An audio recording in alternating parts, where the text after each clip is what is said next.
right? Shalom wa barakim. And that's the Paleo Hebrew for the word shalom, meaning peace, and barakim, meaning blessings. All right, peace and blessings to those of the hopeful elect. I'd like, as always, to give all praises, honor, and glory unto Yahweh Bahashim Yahweh Shai, which is the one true name of the Heavenly Father, being Yahweh, and that of the Messiah, our connection between us and the Most High, right? The deliverer, whose true name would be Yahweh Shai. Not this name Jesus, not any of these, names that are associated with these statues and images that these people pray and worship, but the one true name, man, of the Most High being Yahweh, and that of the Messiah being Yahweh Shai. I'd like to give double honors unto the elders and the apostles at GMS Grand Millstone, and peace, love, blessings, salutations unto you all, you hopeful members of the elect who are doing the best to make the calling of your election sure, whithersoever ye may be in these last days, man. All right. Here it is. We've been brought up having heathen customs beat into us, man. All right. And part of those heathen customs, again, is praying to these statues and these images, man. Okay. I'm going to grab this chapter that I have ready, which is Bel and the Dragon, which is a good story, to understand or grasp the lack of power that the world has with these images, and the faith that we must have, man. All right, so this is the story of Bel and the Dragon, and we'll jump down to verse 3. It says, "Now the Babylonians had an idol called Bel." So this was a time in history where the ancient Babylonians were ruling in the earth. They were ruling over us. And what did they do? They set an idol up and made all of the people pray to this image, man. Okay? Now as we go on, it says, "There were spent upon him every day 12 great measures of fine flour and 40 sheep and 6 vessels of wine." So that's what they bought to sacrifice or to give to this statue, man.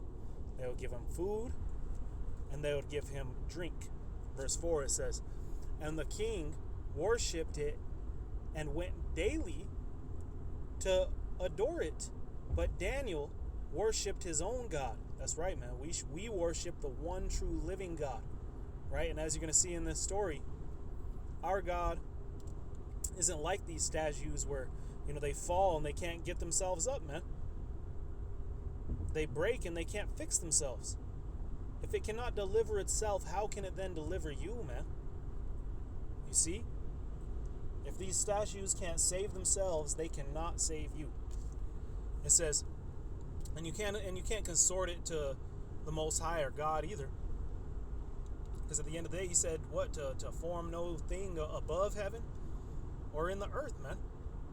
Above the earth or in the earth or in the ground below, to worship, man. All right? So we're supposed to worship the one true living God. You see? And just like you see these people, they'll go put a show on and pray to these images and statues. All right? Our God is where, man? Really, if you want to, think about it, man, our power is within all things, man. All right? So you don't need to go and find a particular place or whatever the case is, man. In fact, we've been told that this is where we could pray. Matthew 6:6, "But when thou prayest, enter into thy closet, and when thou hast shut thy door, pray to thy Father, which seeth in secret, and thy Father, which seeth in secret, shall reward thee openly." You see that, man? So we're able to call upon our power wherever, man. You could be in the closet of your home. And the reason why it's telling you to go there before going on the, streets is because that's what these people do, man. They go out on the streets and try to, push forth some sort of vibration or imagery that they're, some sort of holy person, man. But just as I always say, it starts from the inside out. You can clean your outside and make yourself look holy, but not everything that glitters is gold. You see? You must actually purify yourself on the inside. Which starts with what? You making changes and not doing particular things such as praying to false gods. Now let's go ahead and continue. Bel and the Dragon, chapter 1. And this is something, again, that we're all brought up into. I remember when I was a child, I remember crawling. They had this thing called Mother Cabrini, this mountain in Colorado that, I think it was some 1,000 steps or something. You'd walk up and, they'd throw little dimes and pesos at the Cesare Borgia up there, man. And I remember going up there, huge, man, gigantic. Strikes some sort of fear within you because it's so vast. But this is what I was taught, man. I didn't know any better. But now we do know better, man. We're being taught the right way, you see? And in this story, Bel and the Dragon, you're going to see that the wrong way is serving these idols, these images, these statues. So going on, verse 5, it says, who answered and said, because I may not worship idols made with hands, but the living power. So this is what Daniel said.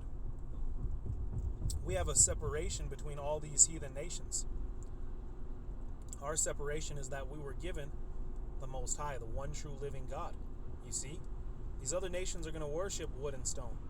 But as for us, we are the nation the Heavenly Father chose to set near Himself.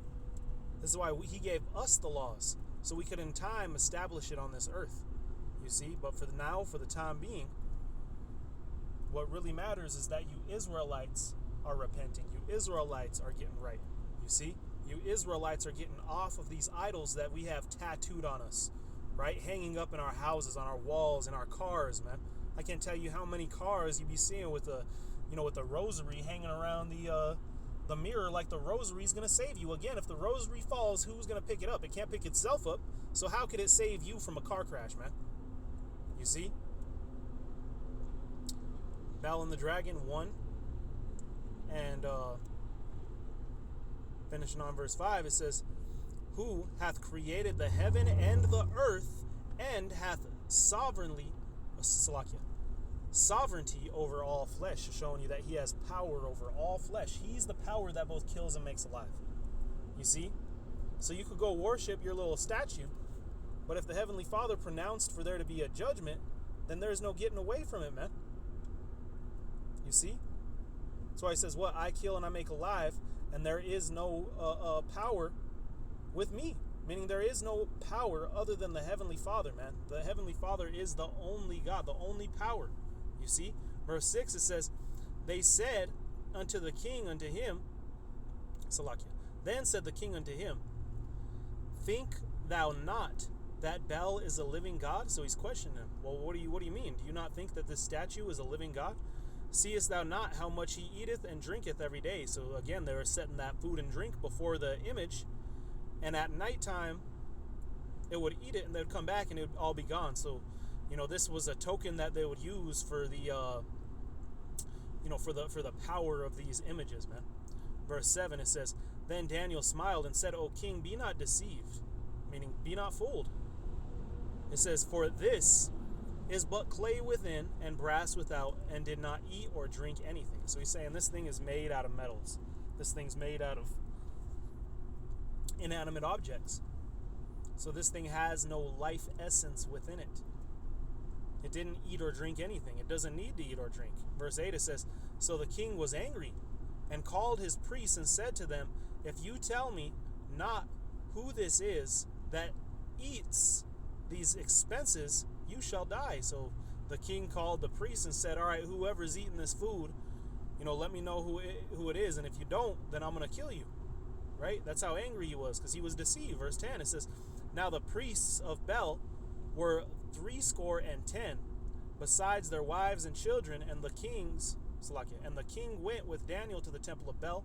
So Bel's priest said, Lo, we go out, but thou, O king, set on the meat, and make ready the wine, and shut the door fast, and seal it with thine own signet. And tomorrow when thou comest, if thou findest not that Bel hath eaten up all, we will suffer death, or else Daniel that speaketh falsely against us. So basically, they're telling the king that they're going to, they're going to put all the food and drink within the idol's temple, and for the king to seal the door with his own seal, so that way no one could copy that seal, and that you could see that no one has been in that door. So then that way, in the morning when the food is gone, then it'll be beyond evident that the idol ate the food, right? Well, us knowing, and they even went further to say, if the idol doesn't eat the food, then you could kill us, but if it does, then kill Daniel for lying, right? So they're trying to say that he's bearing false witness, which is against our law anyway, you see? So they're going to use this to try to fool the king even further, man. Why? How are they going to fool him? Well, let's go ahead and continue. It'll explain it. Verse 13, it says, and they little regarded it, for under the table they had made a privy entrance. You see, so under the table they made a private entrance, man, a hidden entrance. So they were still able to get into this temple without breaking the king's seal, so it looked like they never entered.